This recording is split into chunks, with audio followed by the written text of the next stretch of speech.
जय श्री कृष्णा, जय माता जी। मित्रों, शादी का समय, शादी की सीजन अब आने वाली है। देव उठनी 11, देव प्रबोधनी 11 भी बोलते हैं इसको। वो दीपावली के ठीक 11 दिन बाद आएगी तो विवाह की सीजन शुरू हो जाएगी, क्योंकि हमारा भारत देश जो है वो उत्सव प्रधान देश है।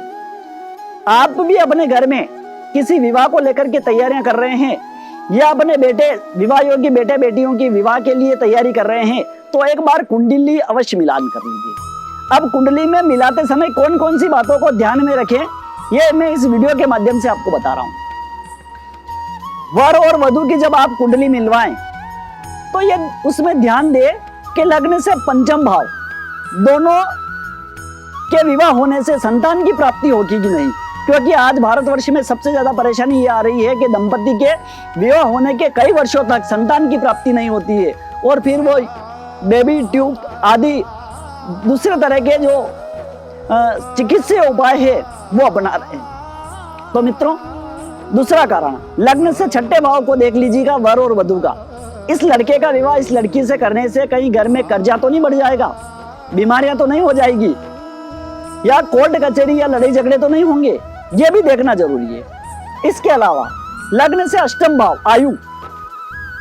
आयु को भी देखना जरूरी है कि इस लड़के का विवाह अगर इस लड़की से होगा तो लड़की की आयु कम तो नहीं होगी, या इस लड़की का विवाह लड़के से होगा तो इसकी आयु कम तो नहीं होगी।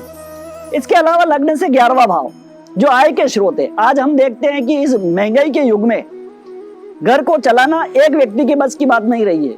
आज पति और पत्नी दोनों ही कमाते हैं, तब जाकर के इस भागम भाग के युग में हम सुखमय जीवन यापन कर सकते हैं। तो लड़की और लड़के के दोनों के एकादश भाव पर भी दृष्टि डालना चाहिए कि कहीं दोनों के आय में कमी तो नहीं है, या इस लड़की का विवाह इस लड़के से करने से इस लड़के की आय में कमी तो नहीं होगी, यह भी देखना जरूरी है। अब लग्न से 12वें भाव को भी देखना पड़ेगा, जो व्यर्थ खर्चा है। इस लड़की का विवाह इस लड़के से करेंगे तो घर में व्यर्थ खर्चे तो नहीं बढ़ जाएंगे।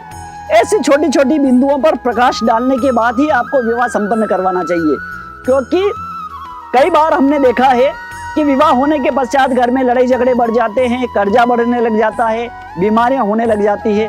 तो ये कहीं ना कहीं जन्म कुंडली में कुंडली मिलान में जो दोष रह गया है या कुंडली मिलान में जो चूक रह गई है वही उसका कारण होता है।